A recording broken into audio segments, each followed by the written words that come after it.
Hello student, स्वागत है आपका अपने यूट्यूब चैनल केम क्लासेस बाय सुदेश में। 12th class student, previous lecture में एल्काइल हैलाइड के मेथड ऑफ प्रिपरेशन को कंप्लीट किया है। आज हम डिस्कस करेंगे method of preparation of aryl halide या हम कहें हेलो एरिन्स। हेलो एरिन्स क्या होते हैं? बेंजीन। बेंजीन पर डायरेक्टली जब हेलोजन अटैच होता है, बेंजीन पर डायरेक्टली जब हेलोजन अटैच होगा तो उस कंडीशन को क्या नेम दिया जाता है? Aryl halide, right. या इसका आईपीएसी नेम देखें तो क्या लिखते हैं? हेलो एरिन्स या हेलो बेंजीन। इसको एआरएक्स से भी रिप्रेजेंट करते हैं, एरोमेटिक। बेंजीन एक एरोमेटिक कंपाउंड है, एआरएक्स। अब एक्स आपके पास क्या क्या थे? फ्लोरीन, क्लोरीन, ब्रोमीन और आयोडीन। बेंजीन पर अगर फ्लोरीन ऐड कर दिया जाए तो नेम हो जाएगा फ्लोरोबेंजीन। बेंजीन पर Cl ऐड कर दिया जाए तो क्या नेम हो जाएगा? क्लोरोबेंजीन। हेलो बेंजीन होता है ना, क्लोरोबेंजीन। और बेंजीन पर डायरेक्टली ब्रोमीन अटैच करेंगे तो बन जाएगा ब्रोमोबेंजीन। और बेंजीन पर आयोडीन अटैच करेंगे तो बन जाएगा आयोडोबेंजीन। तो ये है आपके पास में चार एरोमेटिक हैलाइड्स या हम कहें एराइल हैलाइड्स। अब इन चारों का फॉर्मेशन करना है हमें। मेथड ऑफ प्रिपरेशन पढ़ रहे हैं ना, तो इन चारों का फॉर्मेशन करना है तो हमें मेथड्स चेक करने होंगे। तो हम मेथड आज फर्स्ट मेथड एक्सप्लेन करेंगे, ठीक है। अब देखो बच्चे, इसमें देखते हैं कि चारों में बेस क्या है? बेंजीन। एरोमेटिक हाइड्रोकार्बन है और एरोमेटिक हाइड्रोकार्बन पे कौन अटैच है? हेलोजन। तो ऐसे रिएक्शन चेक करेंगे जहां पे बेंजीन पर डायरेक्टली क्या अटैच हो जाए? हेलोजन। और उसका फर्स्ट वेरी इंपॉर्टेंट मेथड है आपके पास में फ्रॉम बेंजीन। फ्रॉम बेंजीन में रिएक्शन है इलेक्ट्रोफिलिक सब्स्टिट्यूशन रिएक्शन। देखिएगा, first method from benzene. Benzene से हम क्या बना सकते हैं? Aryl halide. रिएक्शन का नेम होता है हेलोजिनेशन। हेलोजिनेशन। और किस टाइप की रिएक्शन होती है? इलेक्ट्रोफिलिक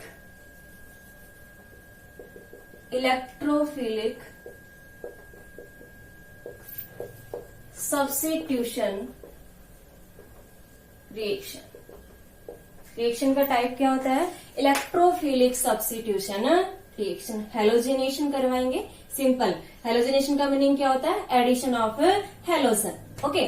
अब इलेक्ट्रोफिलिक सब्स्टिट्यूशन रिएक्शन, इलेक्ट्रोफाइल्स को हम किससे रिप्रेजेंट करते हैं? E+ से, सभी को पता होगा। और इलेक्ट्रोफाइल्स क्या होते हैं? इलेक्ट्रॉन लविंग स्पीसीज, E+, जो इजीली किसको अट्रैक्ट करता है? इलेक्ट्रॉन्स को, इलेक्ट्रॉन लविंग स्पीसीज। ओके। और आगे क्या लिखा है आपने? सब्स्टिट्यूशन। सब्स्टिट्यूशन का मीनिंग सभी को पता है, रिप्लेसमेंट। एक ग्रुप दूसरे ग्रुप को क्या करता है? रिप्लेस करता है। और यहाँ पे नेम में क्या लिखा है? इलेक्ट्रोफाइल। इट मीन्स एक इलेक्ट्रोफाइल दूसरे इलेक्ट्रोफाइल को क्या करेगा?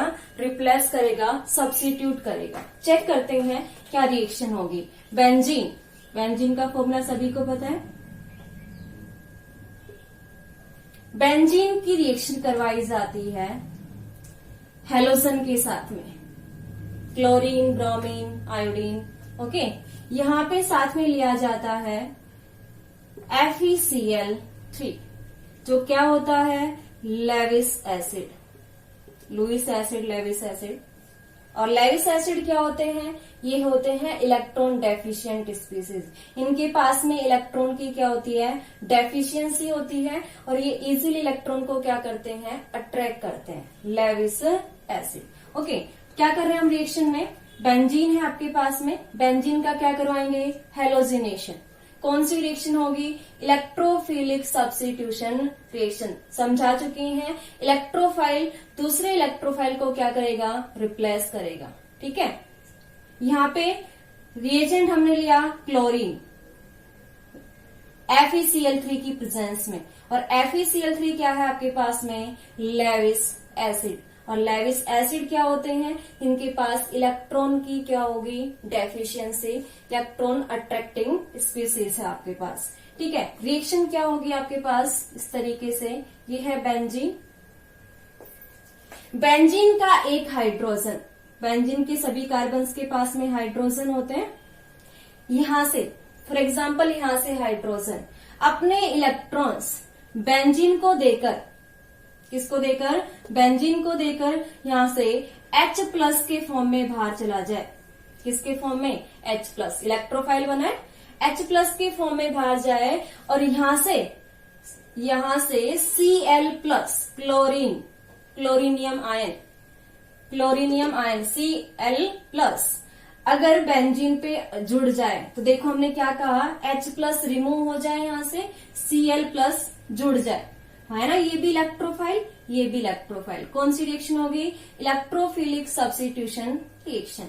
तो क्या बनेगा, बेंजीन पर कौन जुड़ जाएगा, Cl, बन गया क्लोरोबेंजीन, क्लोरोबेंजीन। यही तो रिएक्शन करनी है कि बेंजीन से हमें क्या बनाना है, हेलोबेंजीन, और हेलो में कोई भी हो सकता है, क्लोरीन, ब्रोमीन, आयोडीन और क्लोरीन। ओके, तो ये रिएक्शन थी, सिंपल रिएक्शन आपके पास में, और इस रिएक्शन का क्या नेम होता है, इलेक्ट्रोफिलिक सब्स्टिट्यूशन रिएक्शन। आया समझ में, सिंपल। बेंजीन का हाइड्रोजन H प्लस के फॉर्म में रिमूव होगा, Cl2 से Cl प्लस यहाँ पे ऐड होगा और क्या बन जाएगा आपके पास में, क्लोरोबेंजीन। एक्चुअली मैकेनिज्म क्या होती है वो हम चेक करेंगे, बस इतना पता होना चाहिए कि यहाँ से Cl2 में से एक Cl प्लस यहाँ पे अटैक करेगा और प्रोडक्ट बनेगा क्लोरोबेंजीन। अब मैकेनिज्म क्या है वो देखते हैं, देखें, सिंपल। सबसे पहले Cl2, ये है फर्स्ट स्टेप, फॉर्मेशन या हम कहें generation of electrophile, generation of electrophile. और वो इलेक्ट्रोफाइल कौन है, Cl plus chloronium, chloronium ion. Okay, Cl plus chloronium ion कैसे बनेगा देखते हैं। Cl2 है आपके पास में, लेविस एसिड है, बच्चे यहाँ पे लेविस एसिड आपको डिफरेंट मिल सकते हैं, लाइक FeCl3 की जगह मिल जाएगा FeBr3, AlCl3, मोस्ट ऑफ आपको ये देखने को मिलेंगे, और भी होते हैं। ठीक है, अब देखिएगा Cl2 की रिएक्शन करवा रहे हैं FeCl3 के साथ में। अभी क्या बताया, ये क्या होता है, लेविस एसिड, La से लिखते हैं इसको, Lewis acid, electron loving species है। ये यहां से Cl बॉन्ड को ब्रेक करेगा और इसके इलेक्ट्रॉन लेके निकलेगा, यहां से बॉन्ड ब्रेक हुआ, इन दोनों के इलेक्ट्रॉन को लेके कौन जा रहा है, FeCl3। ओके, क्या स्पीसीज बनेगी आपके पास में, जब बॉन्ड के इलेक्ट्रॉन्स इस क्लोरीन के पास जाएंगे तो इस क्लोरीन के पास में इलेक्ट्रॉन की डेफिशिएंसी होगी और इस क्लोरीन पे कौन सा चार्ज आएगा, पॉजिटिव चार्ज आएगा, और इस वाले क्लोरीन पर जब इलेक्ट्रॉन लेके जा रहे हैं तो इस पे कौन सा चार्ज आएगा, नेगेटिव चार्ज, और ये नेगेटिव चार्ज इस तरीके से लिखा जाएगा FeCl4 माइनस। भाई 3 क्लोरीन पहले से थे, एक क्लोरीन Cl माइनस अब ले आया आपके पास में, क्या बन गया, FeCl4 बन चुका है। और हमें किसका फॉर्मेशन करना था, इलेक्ट्रोफाइल, क्लोरोनियम आयन बन गया। सेकेंड स्टेप, फर्स्ट स्टेप समझ में आया होगा, Cl बॉन्ड ब्रेक हुआ, किसने ब्रेक किया, FeCl3 ने, एज ए कैटलिस्ट यूज में ले रहा है लेविस एसिड। Cl माइनस को लेके जाएगा, Cl प्लस बनाएगा, Cl प्लस बनेगा इलेक्ट्रोफाइल, ये बन चुका है इलेक्ट्रोफाइल। जैसे ही इलेक्ट्रोफाइल बनेगा ये कहां पे अटैक करेगा, अटैक ऑफ इलेक्ट्रोफाइल, किसका अटैक है, इलेक्ट्रोफाइल, कहां अटैक करेगा, बेंजीन।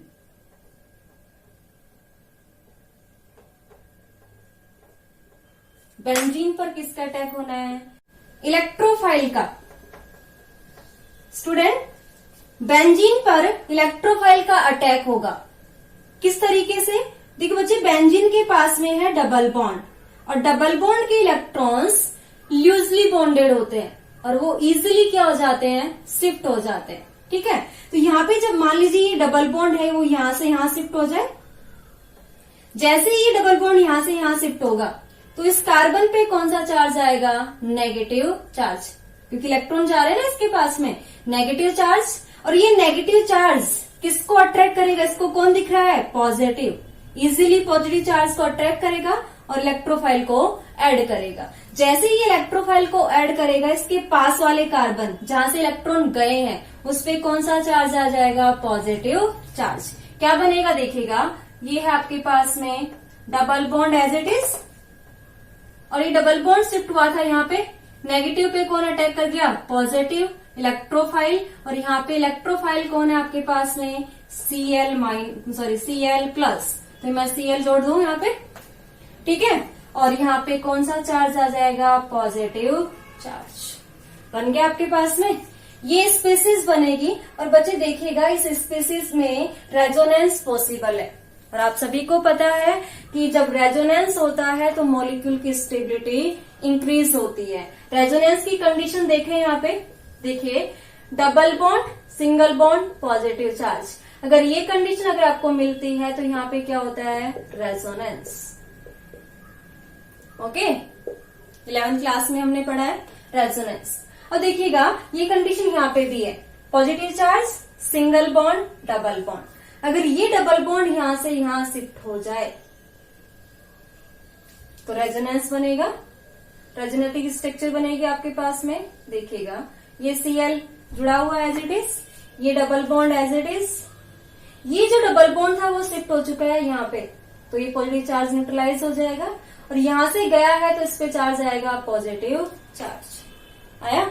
सिमिलरली आपके पास एक रेजोनेटिक स्ट्रक्चर और दिखेगी, ये double bond, single bond, positive charge, ये यहां से यहां शिफ्ट हो जाएगा और न्यू रेजोनेटिक स्ट्रक्चर बनेगी, डबल बॉन्ड और Cl, और इस कार्बन पे कौन सा चार्ज आएगा, पॉजिटिव चार्ज। तो ये 3 रेजोनेटिक स्ट्रक्चर बनेंगे आपके पास में। और अगर मैं देखूं यहाँ पे रेजोनेंस हाइब्रिड, तो देखिएगा आप तीनों स्पीसीज में पॉजिटिव चार्ज डीलोकलाइज हो रहा है। देखो ये कंडीशन कौन सी होती है, ऑर्थो, ये मेटा और ये पैरा, पता है ना, पास वाली ऑर्थो, मेटा, पैरा। देखो ऑर्थो कंडीशन पे पॉजिटिव चार्ज और पैरा कंडीशन पे पॉजिटिव चार्ज, तो ये पॉजिटिव चार्ज क्या हो रहा है, डीलोकलाइज, इस तरीके से घूम रहा है, कहाँ कहाँ, ऑर्थो कंडीशन पे और पैरा कंडीशन पे।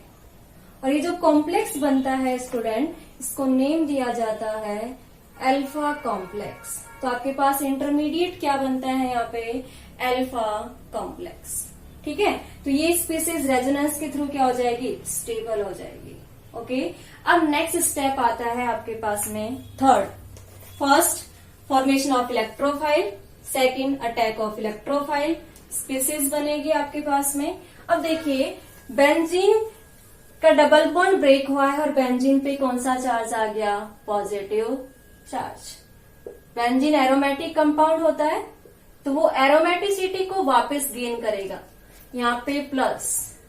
देखिए बच्चे, बेंजीन के पास हर एक कार्बन के पास हाइड्रोजन होता है, ये हाइड्रोजन अपने इलेक्ट्रॉन्स इस बॉन्ड को दे तो ये पॉजिटिव इलेक्ट्रॉन्स न्यूट्रलाइज हो जाएंगे, क्या बन जाएगा, डबल बॉन्ड। और यहां से किसका रिमूवल होगा, हाइड्रोजन का, H प्लस प्रोटॉन। तो इस स्टेप को नेम दिया जाता है रिमूवल ऑफ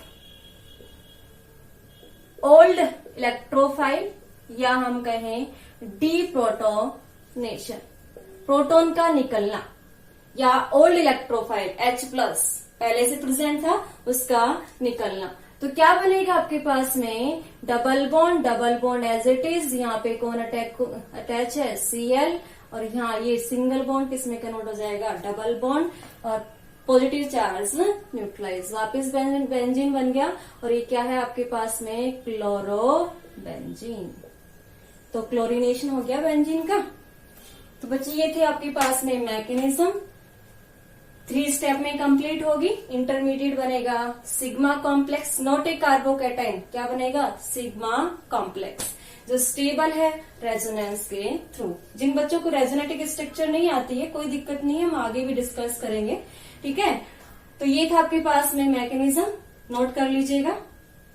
इजी है, बस इतना याद रखना। हाँ बच्चे, यहां से देखो, अब जो आपके पास H+ है, H+ है ना, ये H+ FeCl4 के साथ, माइनस के साथ रिएक्शन करेगा। देखो यहाँ पे ये बना था ना FeCl4-, इसके साथ रिएक्शन करके क्या बना लेगा, HCl, और FeCl3 को रिमूव कर देगा यहाँ से। ठीक है, तो अगर इस रिएक्शन में देखें तो फाइनली आपके पास क्लोरोबेंजीन बनेगा और साथ में क्या रिलीज होगा, HCl। ठीक है, नोट कर लीजिए। कुछ एग्जाम्पल देखते हैं। देखिए, लेविस एसिड हम यहाँ पे यूज में ले रहे हैं। हमने यहाँ पे एग्जाम्पल लिया है FeCl3 का। आपके पास FeBr3 भी हो सकता है, FeCl2 भी हो सकता है, ZnCl2 भी हो सकता है, AlCl3 या हम कहें AlBr3। ये नॉर्मली आपको देखने को मिलते हैं, ये वाले। और याद रखिएगा, इसके साथ में कंडीशन होती है अनहाइड्रस कंडीशन, जहाँ पे वाटर मॉलिक्यूल एब्सेंट रहेंगे। ठीक है, नॉर्मली हम FeCl3 देखते हैं, FeBr3 देखते हैं, AlCl3 देखते हैं। ओके, अब देखिए एग्जाम्पल की बात करते हैं। मैकेनिज्म देख लिया, सिंपल हाइड्रोजन को हटाना है बेंजीन से और हेलोजन को जोड़ना है। देखो ये बेंजीन, Br2, FeCl3। ठीक है, क्या है, लेविस एसिड। क्या करेगा, ब्रोमीनियम आयन बनाएगा। बच्चे याद रखिएगा, Cl है, आप ये मत सोचना कि यहाँ पे Cl ऐड होगा, नहीं भाई। FeCl3 का वर्क क्या है, इलेक्ट्रोफाइल का फॉर्मेशन। और इलेक्ट्रोफाइल कहाँ से बनता है, यहाँ से बनेगा आपके पास में, Br2 से बनेगा। तो कौन बनेगा इलेक्ट्रोफाइल, Br+, ब्रोमोनियम आयन। तो प्रोडक्ट क्या बनेगा आपके पास में, ब्रोमोबेंजीन।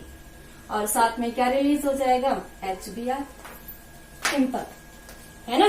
तो याद रखना, यहाँ पे क्या यूज में लिया है, हेलोजन क्या है आपके पास में, क्लोरीन है, ब्रोमीन है, आयोडीन है, क्या है, उसके अकॉर्डिंग ही हमें बेंजीन पे ऐड करना है। एग्जाम्पल मान लीजिए ये है आपके पास में Cl2, AlCl3, लेविस एसिड है ये भी।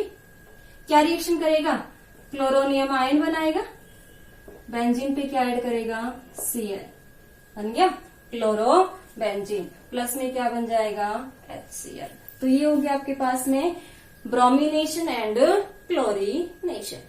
इसे एक एग्जांपल देखें आइडोबेंजीन का। आइडोबेंजीन बना के देखते हैं।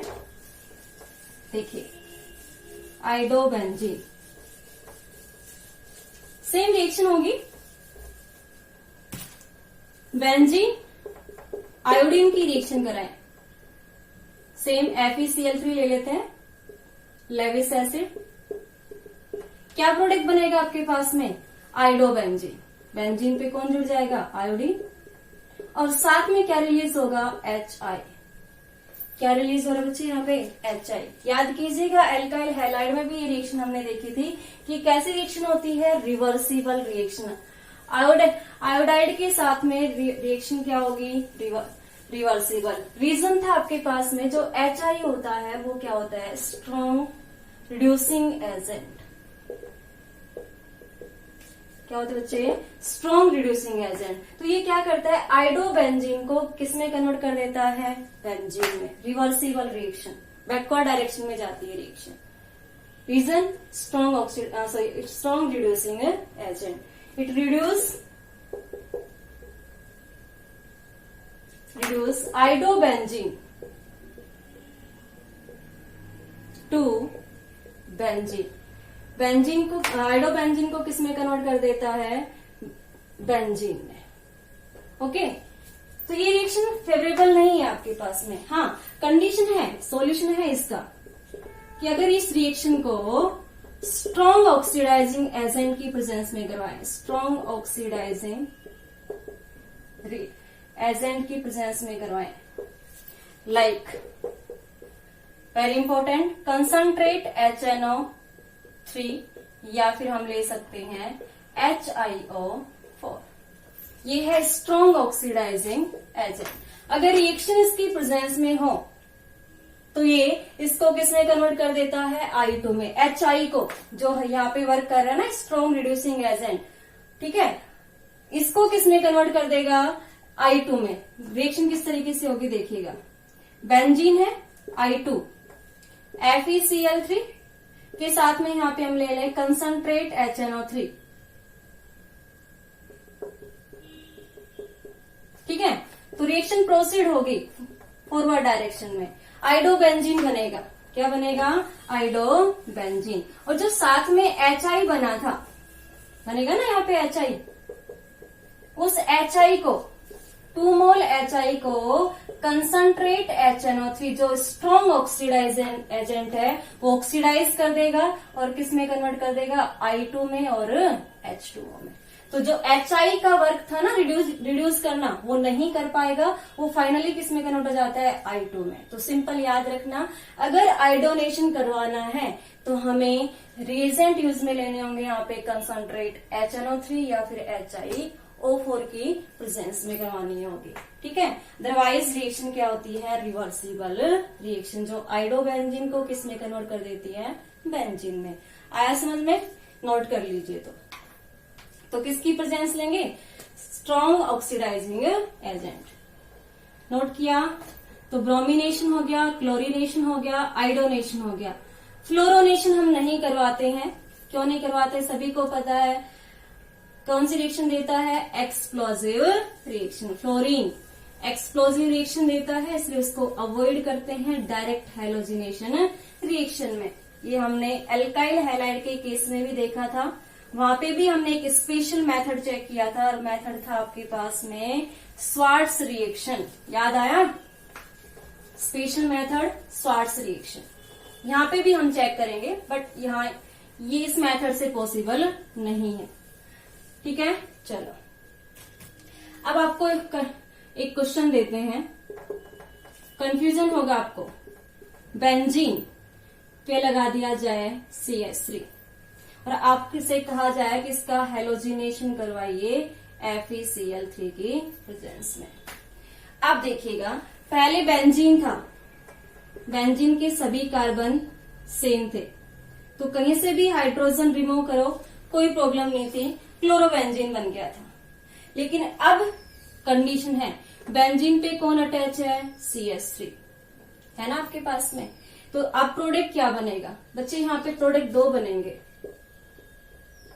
ये CH3 एज इट इज, इसका नेम होता है टोलुइन, ठीक है। यहाँ पे जुड़ेगा ortho condition, ortho Meta para सभी को पता है, ये ऑर्थो, ये मेटा, ये पैरा। ऑर्थो पे Cl अटैच होता है और एक प्रोडक्ट बनता है ये, पैरा पे Cl अटैच होगा, ये C। इसको नेम देते हैं ऑर्थो क्लोरो टोलुइन, और इसको नेम देते हैं पैरा क्लोरो टोलुइन, ठीक है। Ortho chloro toluene, para chloro toluene. अब देखो 2 प्रोडक्ट बने हैं आपके पास में, इसका रीजन है बच्चे यहाँ पे CH3 की प्रेजेंस।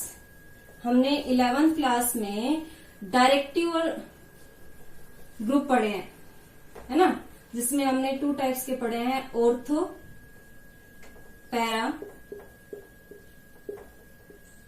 Directive group. इंपॉर्टेंट है बच्चे, याद रखिएगा, बहुत बार यूज में आएगा नेक्स्ट वाले चैप्टर में भी। ऑर्थो पैरा डायरेक्टिव ग्रुप, जिसमें कौन कौन से ग्रुप आते हैं, मिथाइल, इथाइल, बोले तो एल्काइल ग्रुप, लाइक मिथाइल हो, इथाइल हो, C2H5, है ना, alkyl group. Ortho para directive होते, इसका मीनिंग बताएंगे अभी, ठीक है। या फिर OH हो, OR हो, ether, like OCH3, OC2H5, okay. या फिर हम बात करें यहाँ पे NH2 ग्रुप हो। ये ग्रुप अगर आपके पास में है, और भी है इनकी, 11th क्लास में हमने देखा है। और अगर किसी को पढ़ना है तो हम regularly 11th class basic organic chemistry की वीडियो डाल रहे हैं, आप वहां पे जाके चेक कर सकते हैं। देखिए बच्चे, ये है ऑर्थो पैरा डायरेक्टिव। इसका मीनिंग क्या है आपके पास, अगर बेंजीन पर ये ग्रुप अटैच हो, कौन कौन से, alkyl group, phenol OH group, OR group, इनके पास लोन पेयर होते हैं। ये क्या करते हैं, बेंजीन रिंग में इलेक्ट्रॉन डेंसिटी को बढ़ाते हैं, रिंग को एक्टिवेट करते हैं, इसलिए इसको इनको एक्टिवेटिंग ग्रुप भी कहते हैं। क्या कहते हैं? रिंग एक्टिवेटिंग ग्रुप, या इनको ये भी कहते हैं electron releasing group. Donating group लिखते हैं EDG, इलेक्ट्रॉन डोनेटिंग ग्रुप। ये ग्रुप बेंजीन को इलेक्ट्रॉन डोनेट करते हैं, देते हैं। जैसे ही बेंजीन को इलेक्ट्रॉन देते हैं तो इनकी डेंसिटी कहाँ इंक्रीज होती है? ऑर्थो पे माइनस चार्ज आता है, और कहाँ आता है? पैरा पे। बेसिक है ये, 11th में देखा था। और रेजोनेंस जब करवाएंगे तो आपको समझ में आ जाएगा आगे क्लोरोबेंजीन का या फ्लोरोबेंजीन का। तो इलेक्ट्रॉन डेंसिटी कहाँ इंक्रीज होती है बच्चे? देखिएगा ऑर्थो पे और पैरा पे। तो देखो यहाँ पे नेगेटिव चार्ज आने वाली स्पीसीज कौन होती है? इलेक्ट्रोफाइल। ये प्लस और ये माइनस। तो इलेक्ट्रोफाइल कहाँ ऐड होगा? या तो ऑर्थो कंडीशन पे या फिर पैरा। और इसी तरीके से हमने दो प्रोडक्ट बनाए हैं, ऑर्थो पे भी ऐड हो सकता है और पैरा पे भी ऐड हो सकता है। जब कौन कौन से ग्रुप होंगे? ये वाले ग्रुप प्रेजेंट होंगे। इसको हमने क्या नेम दिया है? Ortho para. ये ही डिसाइड कर रहे हैं कि आने वाली स्पीसीज, इनकमिंग इलेक्ट्रोफाइल कहाँ ऐड हो रहा है? ऑर्थो पे और पैरा पे। आया समझ में? ये ग्रुप याद रखने होंगे आपको, ठीक है। सिमिलरली मेटा ग्रुप भी होता है, मेटा डायरेक्टिव ग्रुप, जिसमें हम पढ़ेंगे NO2 group, very important, nitro group, CN cyanide group, aldehyde ये भी हम पढ़ेंगे, कार्बोक्सिलिक एसिड, असाइल क्लोराइड, ये सब एक्सेट्रा। ये ग्रुप सब क्या होते हैं? मेटा डायरेक्टिव ग्रुप, या हम इसका रिवर्स कहें डीएक्टिवेटिंग।